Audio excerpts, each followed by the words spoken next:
Hello friends, नमस्कार मित्रों। अपनी आयुर्वेद क्लासेज में आप सबका स्वागत है। लास्ट लेक्चर्स में हमने उपरस के बारे में जाना। उपरस जो संख्या में 8 होते हैं, रस शास्त्र का बहुत ही रसशाला में इम्पोर्टेंट टॉपिक है। हर एग्ज़ाम में इससे लार्ज क्वेश्चन और ऑब्जेक्टिव टाइप क्वेश्चंस जो रसशाला का जो सिलेबस रहता है उससे आयुर्वेद में पूछा जाता है। इससे पहले हमने जो 6 उपरस हैं उनके बारे में एक एक करके जाना। गंधक, गैरिक, कशीश, स्फटिका, अंजन एवं कंकुष्ठ। इस लेक्चर में हम जो स्क्रीन पे दिखाई दे रहा है मनशिला उपरस और नेक्स्ट वन देखेंगे हड़ताल उपरस के बारे में जानेंगे। तो सबसे पहले मनशिला के बारे में देखते हैं। इसको इंग्लिश में हम रेड आर्सेनिक और रियलगर बोला जाता है। इसका केमिकल फॉर्मूला है वो है आर्सेनिक डाइसल्फाइड, मतलब जो संख्या होता है वो 2 में और जो सल्फर होता है इन दोनों का ये कॉम्बिनेशन होता है। इसको हम संस्कृत में मनशिला और हिंदी में मनशिल बोलते हैं। जो स्क्रीन पे आपको दिख रहा है ये इस टाइप का एक चूर्ण टाइप होता है जो आर्सेनिक और सल्फर का मिला के बनता है। इसको हम मनशिला, रोगशिला, नेपाली, मनोध्या, नागजीदिका, कुंटी, कुल्टी, गोला, नागमाता, कल्याणिका और रसनेत्रिका, इन नामों से भी इसको जाना जाता है। ये नेपाल, चीन और भारत के कुमाऊं एवं चित्राल क्षेत्र में व स्पेन एवं यूनान में मिलता है। रस रत्न समुच्चय के आधार पे मनशिला के 3 भेद हैं। तो फर्स्ट वन है वो है श्यामांगी, जो रक्तवर्ण है, ये श्रेष्ठ मनशिला है। सेकंड वन है वो है कर्णवीर का, ये पीतवर्ण का होता है। ये जो श्यामांगी रक्तवर्ण है उससे भी श्रेष्ठ होता है। और खंडाख्या, ये सर्वश्रेष्ठ मनशिला है और ये इसका कलर होता है वो अति रक्तवर्ण होता है। सबसे पहले हम श्यामांगी है उसके बारे में जानेंगे। जो मनशिला वर्ण में श्याम या काली, लाल अथा किंचित पीतवर्ण एवं भार वाली हो उसे श्यामांगी कहते हैं। यह श्रेष्ठ होती है। कर्णवीर का है वो ताम्र के समान रक्तवर्ण की, चमकदार और पीतवर्ण से रहित हो उसे कर्णवीर का कहते हैं, ये श्रेष्ठ होती है। और खंडाख्या है, ये है अत्यंत ही क्या है रक्तवर्ण की और आसानी से चूर्ण होने वाली, भार वाली हो उसे खंडाख्या कहते हैं, ये सर्वश्रेष्ठ होती है। सत्व की मात्रा के अनुसार उत्तरोत्तर श्रेष्ठ होती है। अब हम रस कामधेनु में भी रक्त, पित्त एवं खंडाख्य 3 भेद बतलाकर खंडाख्य से पित्त एवं पित्त से रक्त को श्रेष्ठ कहा है। आयुर्वेद प्रकाश में भी मनशिला के 3 भेद हैं, श्यामा, कर्णवीरा एंड द्विखंडन। अब ग्राह्य मनशिला मतलब जो कंकड़ पत्थर से रहित रक्त कमल सदृश वर्ण युक्त भार में गुरु और चमकदार मनशिला औषधि कार्य के लिए उत्तम होती है। इसके शोधन का प्रयोजन, मनशिला का शोधन क्यों जरूरी है? क्योंकि अशुद्ध मनशिला है, उसके सेवन से अस्मरी, मूत्रकर्ष, विबंध ये रोग उत्पन्न होते हैं। और शुद्ध मनशिला है ये औषधि के रूप में लोगों का नाश करती है। तो मनशिला के बारे में हम जो श्लोक है रस रत्न समुच्चय में वो जानेंगे। अगस्त्य पत्र तोयन भाविता सत्वार्कम रिंगवेर सर्वापी विशुद्ध गति मनशिला। इसका मतलब है अगस्त्य पत्र सवरस या आयिक सवरस होता है, उसकी 7 भावना देकर मनशिला को शुद्ध हो जाती है।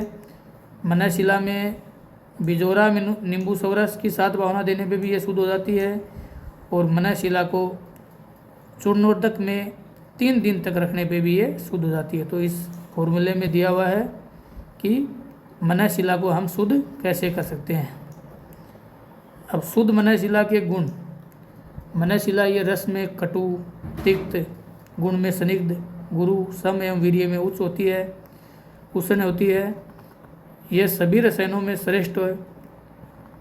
रक्त विकार, अग्निमान, कंडू विकास, कफवात जन्य रोगों में ये काम में ले जाती है। इसकी मात्रा है वो है बहुत ही कम यूज में लेते हैं। 1/32 से 1/16 रति तक इसकी मात्रा का यूज लेते हैं।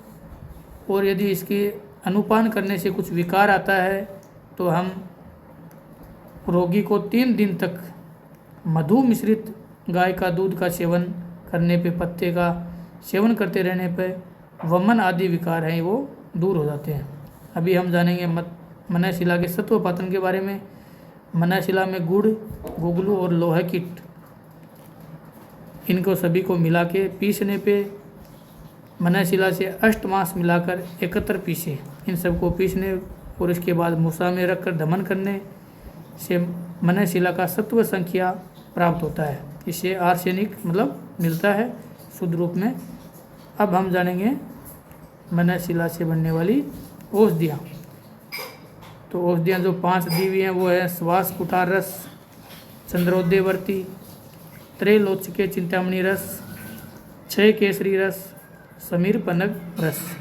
तो ये हम अभी देखा मनः शिला के बारे में।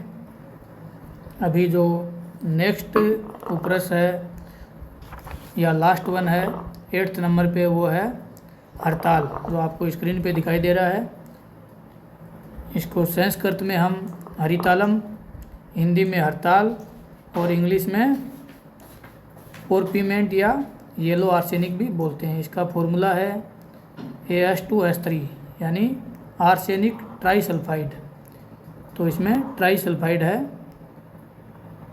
सल्फर और आर्सेनिक यानी संख्या और सल्फर दोनों का योग है। इसकी हार्डनेस 1.5 से 2 के बीच में है। स्पेशल ग्रेविटी है वो 3.4 से 3.5 यूनिट तक है। इसको स्क्रीन में आपको इमेज इसकी दिखाई दे रही है।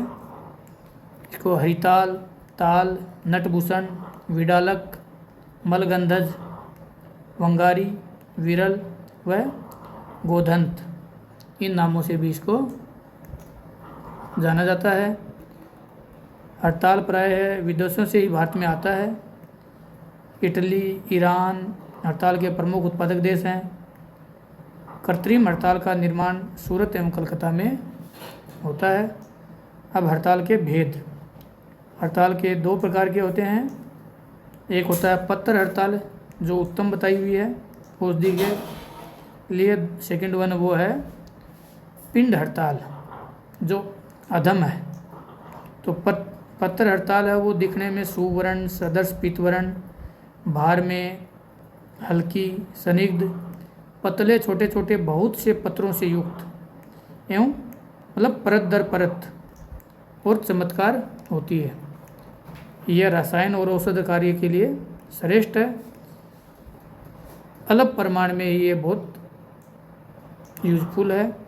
सेकंड वन है वो है पिंड हड़ताल। ये पत्थर से रहित होती है, परत नहीं होती, इसमें पिंड के समान होती है। इसमें सार है वो बहुत कम होता है, चमक रहित होती है।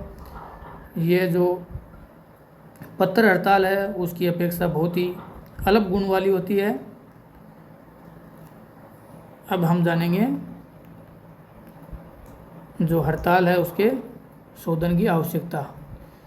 तो अशुद्ध हड़ताल है उसके सेवन करने से बहुत सारे रोग हैं वो हो जाते हैं। एक तो अलपदा है, शोभ, शरीर में कंपन, तोद, रक्त विकार, कुष्ठ रोग, वात कफ विकार, मृत्युकारक और शरीर की सुंदरता को ये नष्ट करता है। अतः शोधन करके इसको औषधि में प्रयोग किया जाता है। अब हड़ताल के जो शोधन है, जो रस रत्न समुच्चय में इसके शोधन की विधि दी हुई है, इसमें बोला हुआ है। जो इसका श्लोक है वो है स्विनम कुष्मांडत्वे व तिलचार जलेपी व तोये व चूर्णे शुक्ते दोलायंत्रेण शुद्धेति, मतलब इसमें दोलायंत्र के से इसको शुद्ध किया जाता है। इसमें सबसे पहले कुष्मांड का सवरस, तिल छार जल और चूर्णोदक में से किसी भी एक द्रव्य को लेके दोलायंत्र विधि से संवेदन करके हड़ताल को शुद्ध किया जाता है। दोलायंत्र विधि से संवेदन के बारे में आप यंत्र प्रकरण का जो लेक्चर था उससे जान सकते हैं। तो इसमें सबसे इम्पोर्टेंट है कुष्मांड सवरस, तिल छार जल एवं चूर्णोदक। इसमें से कोई भी एक द्रव्य का सवरस लेके इसमें संवेदन करने से शुद्ध हो जाती है। अब होती है हड़ताल का मारण या भस्मीकरण। शुद्ध पत्थर हड़ताल है उसको एक दिन तक पुनर्नवा सवरस में, जो पुनर्नवा सवरस है इसमें मर्दन करके गोल आकार की चक्रिका बनाकर सुखाते हैं। इसके बाद में एक भांड के आधे भाग में पुनर्नवा चार भरकर उसके मध्य हड़ताल की चक्रिका को रखकर शेष आधा भाग पुनर्नवा छार से भर दें। फिर इस भस्म यंत्र को चूल्हे पर रखकर अग्नि प्रज्वलित कर अग्नि को मंद अग्नि को बढ़ाते जाते हैं। निरंतर 5 दिन तक पार करते हैं, मतलब ये बहुत ही हार्ड होती है। और फिर अपने आप जो ठंडा होने पे हड़ताल की भस्म प्राप्त होते हैं। ये इसमें आप देख सकते हो, इस प्रकार से ये हड़ताल दिखने में होती है। अब हड़ताल कैसी है इसकी परीक्षा के लिए हम, यदि हड़ताल भस्म को अग्नि पर डाला जाए तो उसे धुआं निकलने पे भस्म तैयार है। धुआं निकलने पे और धुआं निकलने पे ठीक मारण नहीं हुआ है तो ऐसा जानना चाहिए। तो मतलब शुद्ध भस्म है उसको धुआं नहीं निकलना चाहिए, और जब धुआं निकलता है तो इसका मतलब इसकी मारण या पाक अच्छे से नहीं हुआ है। अब इस भस्म के गुण, हड़ताल की भस्म ये रस में कटु, तिक्त, कसाय और गुरु व वीर्य में उष्ण होती है। गुण है इसका गुरु और वीर्य है उष्ण। इससे कफ विकार, रक्त विकार, विष एवं भूता नष्ट हो जाते हैं। अकेले हड़ताल का सेवन करने पर स्त्रियों का आर्तव नष्ट हो जाता है। तो इसके लिए बताया हुआ है कि इसका अनुपान है वो गुडुची, कसाय, शहद और घी के साथ करना चाहिए। और इसकी मात्रा है वो है 4 से 2 रत्ती तक लेनी चाहिए। ये अग्निदीपक, कांतिवर्धक, ओजकर, पुष्टिकर एवं मृत्युनाशक होता है। अब हड़ताल सेवन में जो पथ्य दिए हुए हैं, हड़ताल सेवन करने वाले व्यक्ति को, मतलब पथ्य मतलब है क्या चीज़ हम इसके साथ में खा सकते हैं, और अपथ्य का मतलब है हमको क्या क्या परहेज रखने चाहिए। तो पथ्य हैं कि व्यक्ति को लवण, अम्ल, कटु, रस आदि पदार्थों एवं आतप सेवन का त्याग करना चाहिए। लवण का त्याग संभव नहीं है तो सेंधव लवण का सेवन करें। नेक्स्ट है सेवनजन्य विकार, जो साइड इफेक्ट हैं उसके शमन के उपाय दिए हुए हैं कि हड़ताल सेवन करने पर विकार की शांति के लिए शर्करा युक्त जीरक का 3 दिन तक सेवन करें। शर्करा युक्त जीरक का 3 दिन तक इसका सेवन करना है। अब जीरा, मधु एवं कुष्मांड सवरस को दिन में 3 बार सेवन करने से इसके विकार का शमन हो जाता है। हड़ताल का सत्वपातन, हड़ताल के सत्वपातन के लिए सबसे पहले एक पल हड़ताल को खरली में डालकर अर्क दूध से 1 दिन भावना देकर सुखाएं, जिसमें 1 तोला तिल तेल मिलाकर अच्छी तरह से मर्दन करके कांच की कुंपी में भरकर बालू का यंत्र विधि, आपको ये हमने यंत्र प्रकरण में देखा था कि बालू का यंत्र विधि से खुली जगह पर 7 प्रहर तक पाक करें।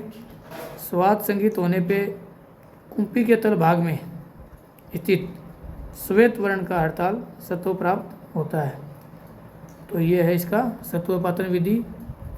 रस माणी के निर्माण, तो शुद्ध हड़ताल के चूर्ण को 2 वृक्ष के मध्य रखकर, सराहों के मध्य रखकर मंदाकिनी हटाकर समय शीत करे, फिर सावधानी से रस माणी के प्राप्त करे। अतः यह है वात सले से जबर में प्रशस्त होता है। जहाँ जहाँ पर हड़ताल का उपयोग अपेक्षित हो वहाँ पर रस माणिक्य का प्रयोग लाभदायक है। तो मतलब इससे हम रस माणिक्य भी बना सकते हैं।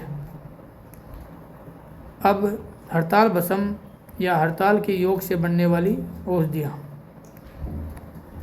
फर्स्ट है तालकेश्वर रस, ताल सिंधु रस, नित्यानंद रस, वात गंजाकुश रस और समीरपनक रस।